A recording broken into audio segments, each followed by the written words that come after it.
this shouldn't have anything in it except for my toolbox.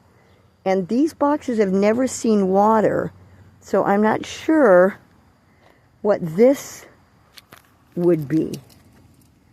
So I'm not sure what this liquid is. It looks like oil or something, but like I said, this just came from his property, and it was stored close to the wall. And what does that smell like? Oil? It's weird. But this should be a box with my toolbox in it. Anyway, I'm doing the best I can. Got this, and I got the solar panel box.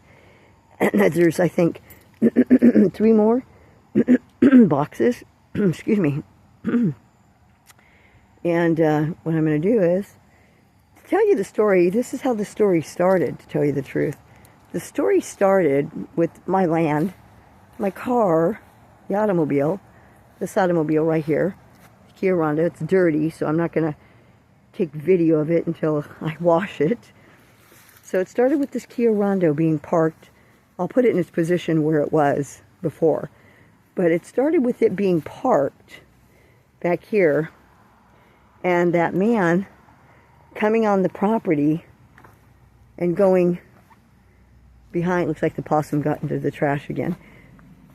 Coming behind and trespassing on the property here, coming behind here, the gate, and then standing behind where the automobile was, which was, the automobile was right about here. And if you can see in relationship to where the automobile was all the way back here. It's not all the way back here presently. So the gentleman that is causing chaos to everyone in this town and has threatened me, saying that he's going to steal my car, not the word steal, but tow, and he has no reason to tow. My car's on private property, and I have a right to travel freely anywhere anyway. I do not want to engage in contract with the state of Oklahoma because I'm California. So I'm headed back to California to get what they call the regular smog check, recommended smog, for my California automobile, as I was not able to secure the tax tag, whatever you want to call it, before it went dormant. And when it went dormant, they wouldn't allow me to pay for it or get the tags, simply because the automobile has a recommended smog for the year. So that precluded me from doing that. I could have gotten the car and I could have traveled, but I didn't, only for the reason because these individuals threaten, and they say that they're going to take your automobile. They don't say, they actually do it. They actually bust your window out and bring damage to your property, thinking that they have that kind of power and authority. Now, there is a House Bill 1778, which clearly is all of the stare decisis cases that have been already determined that we have a right, first under God, but we have a right to travel freely unencumbered, and they can't subvert our rights in that way. So I'm not going to get into that right now because it's not all about that right at this moment. So I'll finish telling the story about it. After that, anything that could be found to bother about has basically taken place. But before he trespassed on the land and threatened me about the automobile, the city knowingly didn't notify me. I was never noticed in any way, shape, or form by mail or by any postings to the land or property on the residence. Not residence, on the property that I had purchased in 2023, February 2023. Now, they knew that I was the property owner and the only property owner. I paid cash for this land, which makes me the owner. Now, they knew that because the gentleman that I purchased it from They, meaning the city, went to his door of his property and told him what they were intending on doing when they believed it was his property, I guess. He said, nope, I don't own the property anymore. You need to contact, and you can contact her at, which would be this location. Although I wasn't on the site, property land location, at the time when they went up to the previous owner's property, his actual property that he resides at now, to tell him what they were going to do with the property that I have presently now and own, and all taxes are paid. So to try to shorten this, they came upon the land without notifying me, and after full knowledge that they needed to contact me before they went into the back of the yard of the property. It's a 10,500 square foot piece of land. They went into the property illicitly. They busted the gate that's over there. I'll show you a little bit later. But they went into the property. They ruined the fence back there. They dug it up. And it was a mess. They dug it up all without my knowledge, all without my permission to come upon the land, knowing that full well that they needed to get consent, or at least tell me what they were doing, or at least ask me. I did not engage in any contract with the city whatsoever to have them come and do anything to this property that I had purchased. Now, I'm going to move around along in the story to do the best I can. We're already 7 minutes into it, so I'm going to do the best I can, so it's going to have to be a couple follow-up stories. But this property, I own it free and clear. There's the one man that has been trying to take my automobile. He was the one that trespassed and came on the property and noticed that I did not have their tags on it, because he knew they call me a transplant here because I'm not from here. So he was fully aware. So I had placed this on the car to give him full knowledge, only because I have a right to do it. It wasn't on my privately owned automobile that's not engaged in commerce, but under the Supreme Court ruling, we have a right to travel freely. And Ruth Bader Ginsburg was part of that decision, I believe. And it's not her decision, but it's in that it's a well-established case law. So moving forward, this isn't about that either. I'm getting into the meat and the potatoes to bring the story together. So moving forward, not sure where I was going with this, about them tearing up the land. So then over here to the side of the property, there was a beautiful, grass grows on the sidewalks here. We try to keep it clear, but the city's supposed to do that. Anyway, it's been raining, so I haven't been able to mow my lawn. It's not long, but it's never like this. So over here in this area, there was, in this area right here, there was a beautiful, beautiful white tree that grew with blossoms on it. It was very, very pretty, okay? They dug that arbor out of the ground. Now that arbor served its purpose for shade, okay? This is a long property, and it is a nice property. So they dug up the area and busted the back gate over here that's over there by the other garage portion area of the property. And they busted the gate over there and left it exposed for others to get in. Now here, they broke this gate here. Now, ruining it 100%. It wasn't like this. They did this. Now this little area right here of this gate, it had another piece of chain link fence on the opposite side just before the steps on that porch area back porch area. And then it had a gate that met in the center. I'll have to show it from a different angle later. Just trying to bring this to close. It had a gate that met across the center. It was beautiful. It was like in a little triangle. Would have been perfect for a little garden, or perfect for you to make it a little potty place for a dog, you know, put something there. So I'm moving forward into the story. So continuing to move forward into the story, they basically destroyed the property.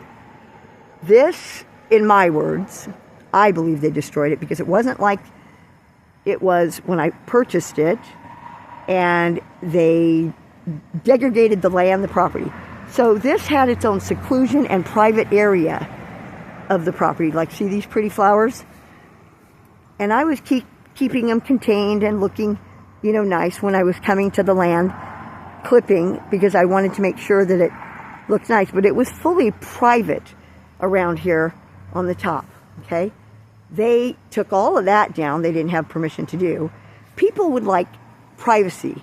There's some properties here that have total seclusion and privacy. I wanted this land to look nice and appeasing to the eye.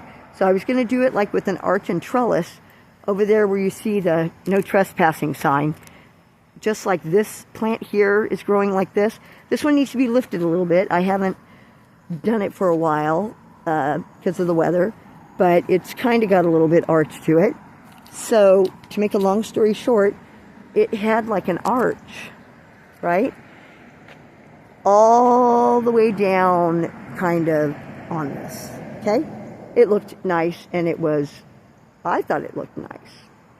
And that's all that matters. And I believe it would have looked nice to the neighbors. So because I knew that I was going to be traveling back to California, I wanted to do the best I could to try to make the property to look, you know, nice. It needs some TLC and some work. There is no doubt about that. It needs a paint job. So when the troubles began, I decided that I was going to put on the property a note to make sure, so they understood that they don't have any jurisdiction over me. So I'm going to finish painting this now that the neighbors all understand who I really am. So I posted, I didn't paint this part deliberately, plus I ran out of paint. It says, posted, keep off, not abandoned land, not a rental, no business.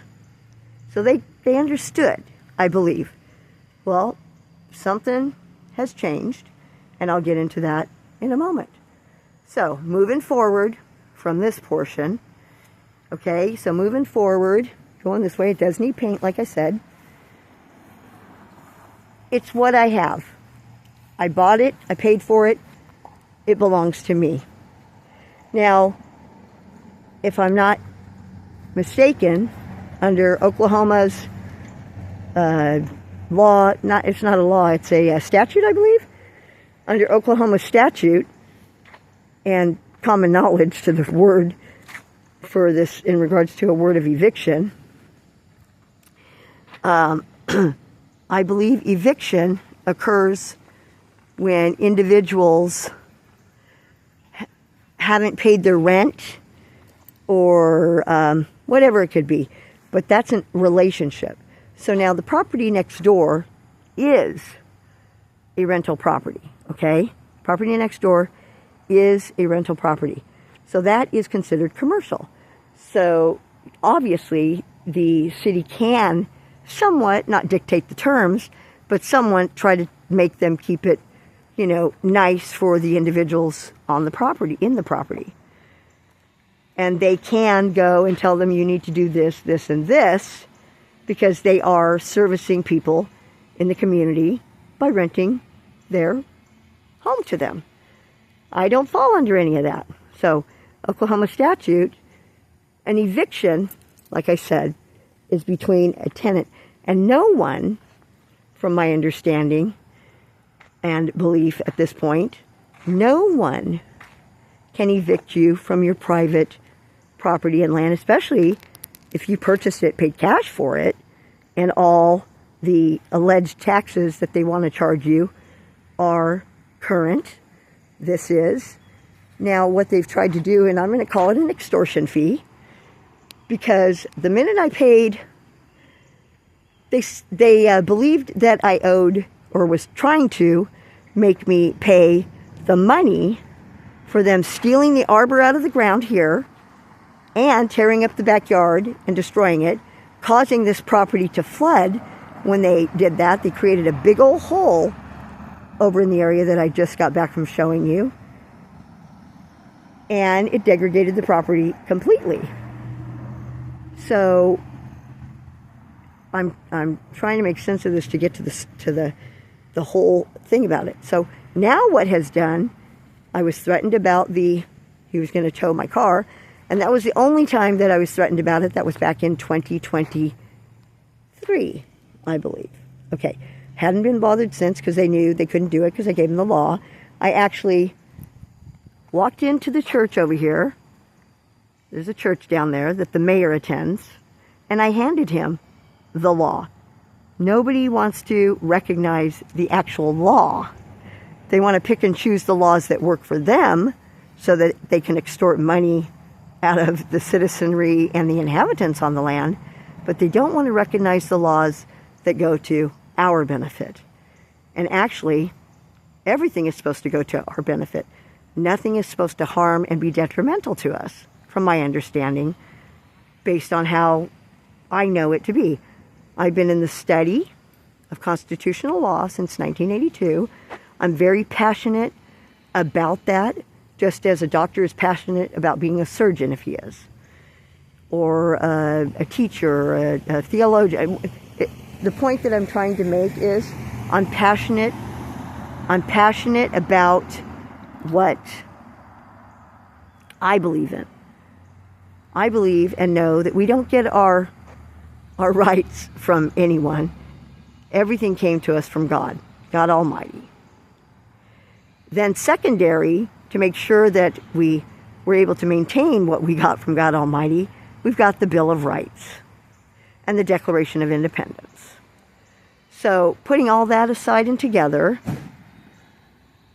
moving further into the story, now I'm almost 18 minutes into this story, getting to the meat and potatoes. So, like I said, no one can dictate the terms of what you do. Yeah, the property has needs a new roof, some TLC, but nobody can tell me when, how, or who I would need to contract to do that. And surely nobody can try to steal my property to try to make me engage in a contract. I'm trying to be, polite and not show people's stuff, but I'm in public, they're in public, there's cameras everywhere, everyone's videoed, and I have a right to do it. I'm a photojournalist. I was a photographer. I still am a photographer, but now it's about telling the story about what's going on in this town, and probably in several others. It might not just be this one. So I agree that possibly the city may have jurisdiction over properties that do business. For example, like right over there is a donut shop. They cater to the public. Yep, they've got to have certain things inside there for the public if they're having the public come in their doors. For example, they probably have to have running water. Yeah, I believe and have received documentation that the water is causing harmful things to people's health. So I've chosen not to have their water because I want to live. So that should be the number one thing that should have been fixed and fixed. Number two, no one can force you to do anything because we are free. And we have a right under God's laws first. They're inalienable, inherent rights. We get them at birth. I'm not against the law. I'm actually all for the law. But the law is the law. And the law says that we, in fact, have a right to travel freely unencumbered and not molested. So that means they cannot impede my travel, especially if I'm not engaged in what they may possibly have jurisdiction over in regards to the traffic that is on the roadways operating and in the capacity of commercial. operating, making the roadways their business. Truck drivers, Uber drivers, things of that nature. They may have total jurisdiction over that, but me, they do not. I had everything rightfully that I should, but when I got kind of stranded here, I had to start doing my research on a few things, and I've learned a little more. And you know what? I'm not giving up my rights to anyone. I'm not surrendering them. Now, the DMV was being sued. You can check that out. That was in New Hampshire. But because of the generation of the revenue, the billions of dollars that they generate, I don't know if it went through. I believe that was a senator that put that together. He has since passed. It passed the House. I'm sure it passed the Senate, but that's a House bill. And that House bill is 1778. Now, 1778 has all of the laws that, and I will probably be posting those on here that you would be able to check those out. I never thought or believed that I would be talking or speaking on this. Forgive me for the scenery. I'm going to do next time just something that will be nice to look at. Maybe I'll film a kitten or do something. Well, but I would like for you to hear this. So I would like everyone to acknowledge and understand that right now, the city is trying to take these 3 properties here so that they can build an apartment complex. Now, over there is an apartment complex. I went over there and I spoke to a gentleman and I asked him if he was the one that was trying to purchase these 3 plots of land. Now, the one on next to the apartment complex, I believe she's an owner as well, and she's Indian, so I don't think they can get her out of there. So they believe that they've already secured my piece of property based on the eviction papers that I don't know how to finish the story. And to make the story, they did. An individual came, the individual parked across the street right about there. The individual walked from there. I should just do it all. Walked up on the property. So the individual parked right about here. I got to be careful, you know, they're after me. I've not committed any crimes. I've not damaged any property. I don't intentionally break the law. When I call the law, he walked from where I showed you onto over here, the sidewalk of the property.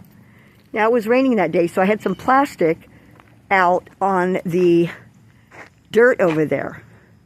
Okay, I've since had to put this here and block it off a little bit. I had some plastic on the dirt over there. So he walked, he stood here,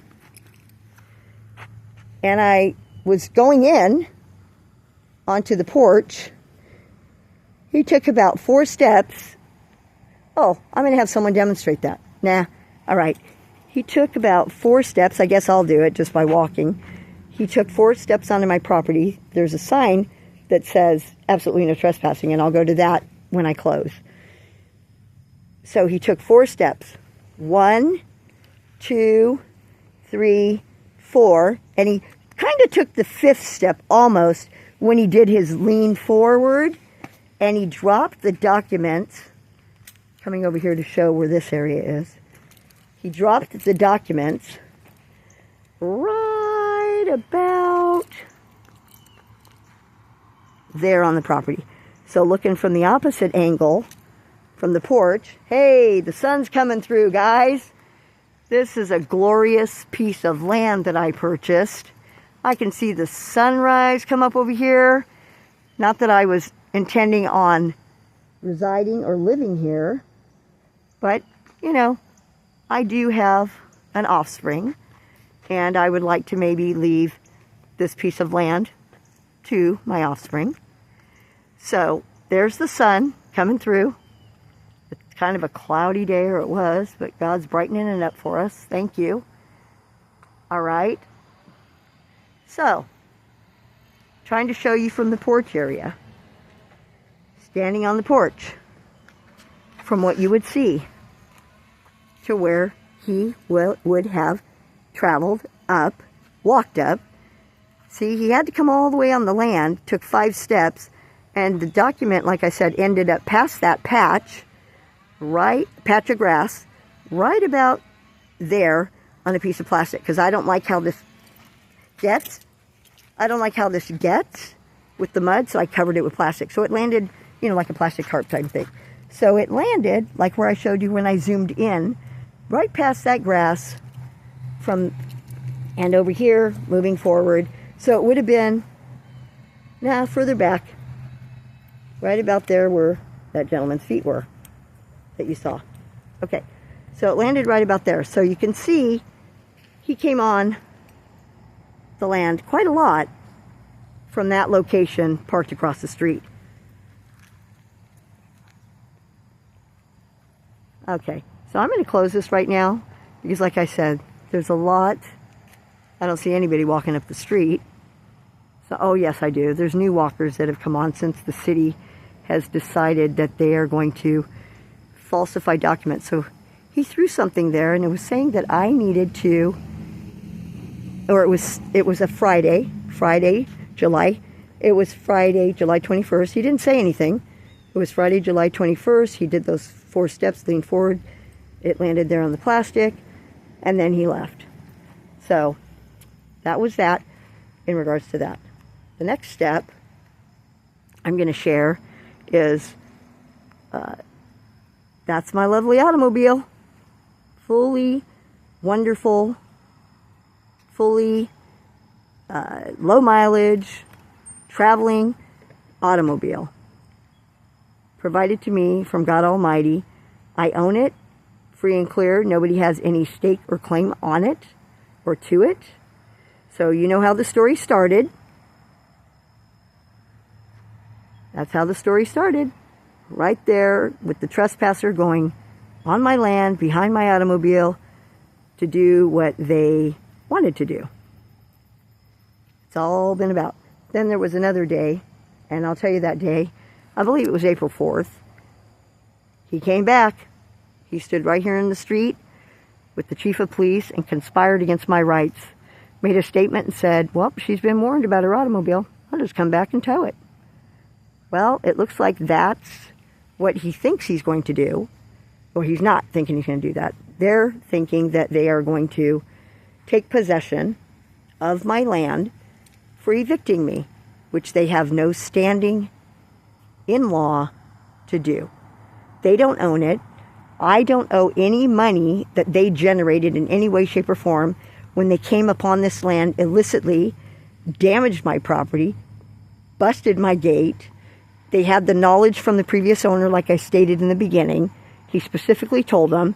Then he went in and filed a document with the court letting them know that he didn't own it and that I did. But that should have already been on the record because I am on the abstract when I purchased the property. I got the first tax bill then. And I was wanting to pay it, and they didn't give it to me. It wasn't given to me. It wasn't given. It was being held. So it's all been sneakily. I had to put an ad in the paper. I put an ad in a local paper out here to find out who the criminals were that did that, because they didn't tell me.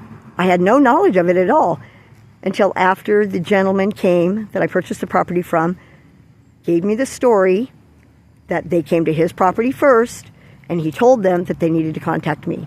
So that's how I know that portion of the story.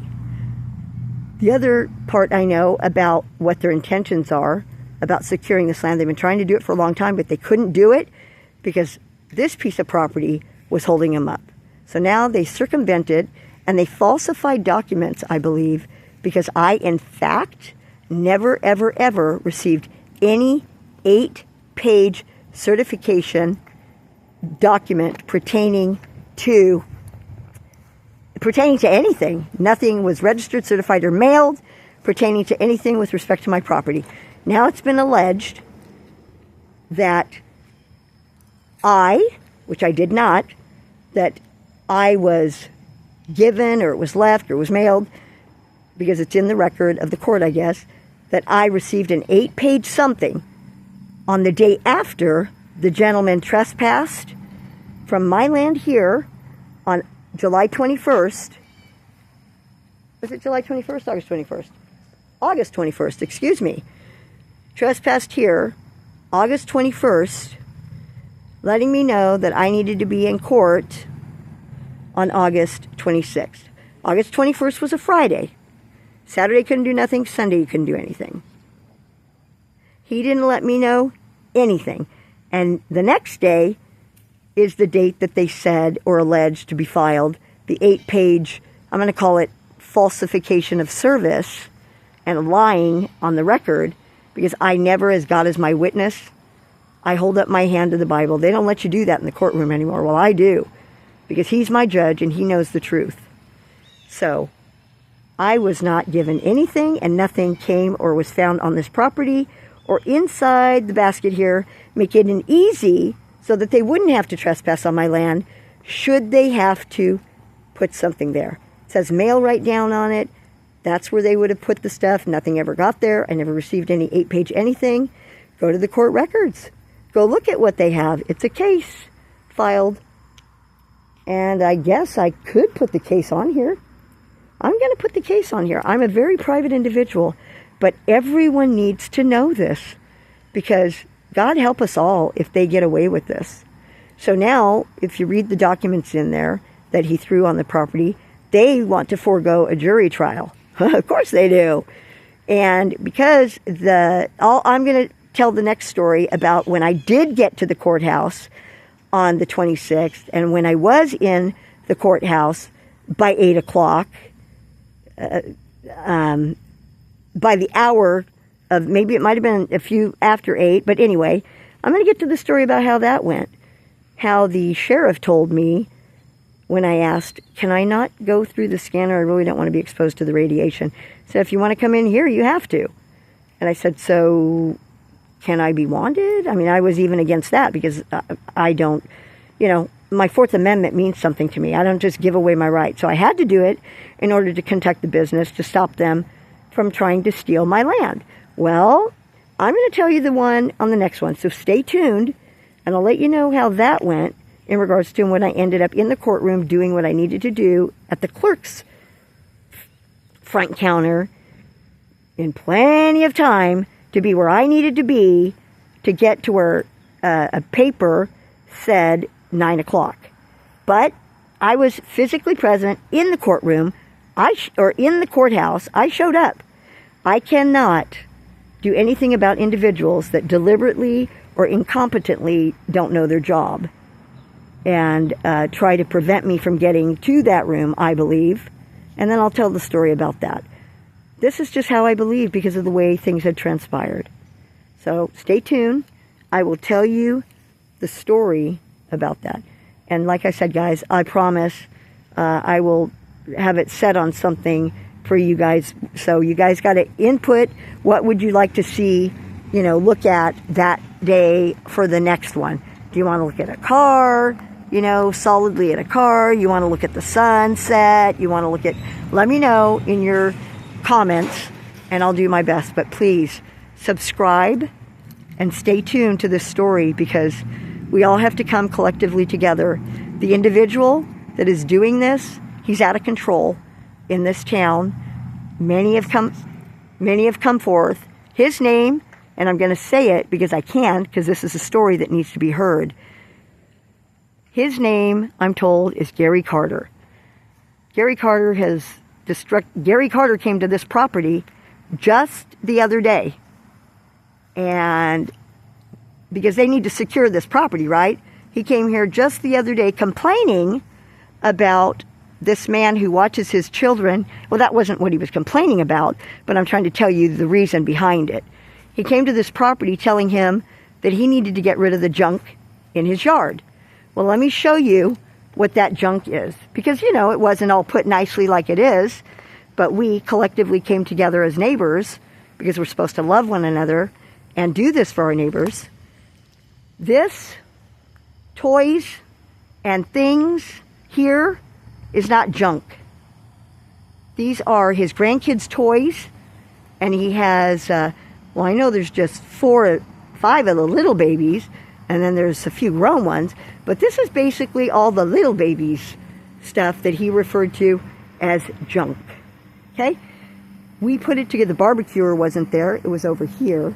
But the gentleman here, you know, not wanting to be charged $300 a day if that house sat somewhere else, like here, and if that car sat somewhere else, like right there by the driveway, or if any of the children's toys sat anywhere, he referred to these toys as junk. So I don't need anybody's consent to do what I'm doing, but I do have the consent to tell the story regardless. So, like I said, none of this is junk. So the man comes home from work, tired, exhausted, hearing the news that he's going to be charged $300 a day unless he cuts this tree and, I believe, does something with the junk in the yard.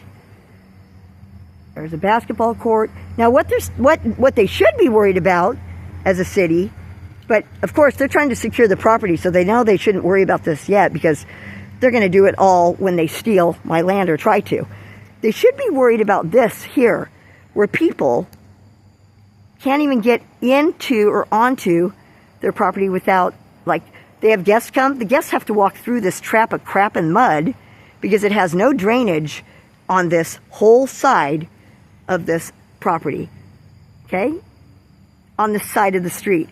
Now, like I told you, this lady's, and I don't believe they can try to take her land, but they believe, after, in my opinion, I'm believing that they believe that they've secured this to try to get him in trouble with his management and landlord team to try to get him evicted so that they can work their, you got it, corruption. So this property be free because it was sold to a management team from a previous owner, I'm told by the individuals that rent the property here, that she sold it because she knew the city wanted it and she didn't want to deal with it. And it was my property that was holding them up. So they've been looking to try to get my property for a while. So their plot isn't going to work because I've got the support and backing of, that's right, all of you and we the people. Now, there's going to be some individuals on there. It's not about bucking the system. It's about making sure that we are not taken advantage of and stolen from. People are barely making it. Okay? So when somebody comes up and says, you need to mow your lawn because it's too high, and then tells them, if they don't mow it today, you're going to get a $300 ticket, and then tells them that, oh, and by the way, you can't have your uncle live with you because it's a single family dwelling. I'd like to know who this individual believes he is. If you want to reach out to anyone, reach out to the city manager at the city of Dewey. Oh, and I believe he attends the church over there with the mayor. Like I said, I delivered the documents in regards to the law. 67, I believe, were not all Supreme Court case laws, but I believe probably more than half of them were. But they're all precedent. They've all set precedent in the right to travel freely, unencumbered. Because they were coming after me. I was threatened that if I put my automobile on the street, because I didn't have my tags, that they were going to tow it. So I've lived in fear. So during this, while trying to secure what I needed from California, and not able to because you had to have the smog certificate, get back to that, I wasn't able to go to my mother when she had to have surgery. I wasn't able to be there after the surgery went well. And I wasn't able to be there when I got the news that my mother was passing. Just as I wasn't able to be there for my mother's going away of her celebration in life. My mother was not that old. But this is just, I'm very private, and I really didn't even want to share any of this. But it does need to get out, because I don't know where to turn, They believe that they're going to come here and do a physical force eviction. And I believe in the right to bear arms, but I don't own any, and I don't want to harm anyone. And so I'm not an aggressive individual. And I just don't know what to do, because I will not be hurt. I do not want to get hurt. I'm an older woman, considered in California a senior, and an elder, I guess they would call you. But when somebody reaches a certain age, this is elder abuse. And so I have where I am now. But if they take my land, I have nowhere. I'm in the street. And if I put my car on the street so they don't try to take my car, then they take my car. Now I'm what they've created so many of, homeless people. There's a man that walked through my neighborhood, and I'm going to share this. He walked through the neighborhood and he shared something with me. He was walking through and he was coming back from the grocery market pushing his cart. It was a hot day and he wanted to walk in the shade. So he's coming back. And I stopped and said, "Hi, how are you? How's your day going?" Because I'm a very friendly individual. Although I'm private, I'm very friendly. They believed I was a Muslim when I first got here because I look different. I'm not. I won't. He shared something with me that has been tormenting me. And I'm going to share that with you later. But they created him to be a homeless individual. And he's 73 years old. So I'm going to end this video right now. Because, like I said, I need to end this. I need to end this right now. I think it's important. Please reach out. And you can reach out to me. Please subscribe. Please subscribe. Reach out to the city and tell them to stop this caca. Tell them to stop it. They can't do it. And in their charter, it says they get their regulations from the state, but in their charter, they're not to harm, do no harm, and they have to stay within the Constitution. They are so far out of the realm that if anybody's an attorney and they want to file a writ of mandamus in quo warranto, please do, because my plate is full just trying to figure out my next step. I don't want to be in the street. Please help me and reach out by subscribing, number one. I'd like 50 subscribers so that you know what I can do. Thank you, and have a wonderful and glorious day. Today is August 30th. Have a wonderful Labor Day. Thank you.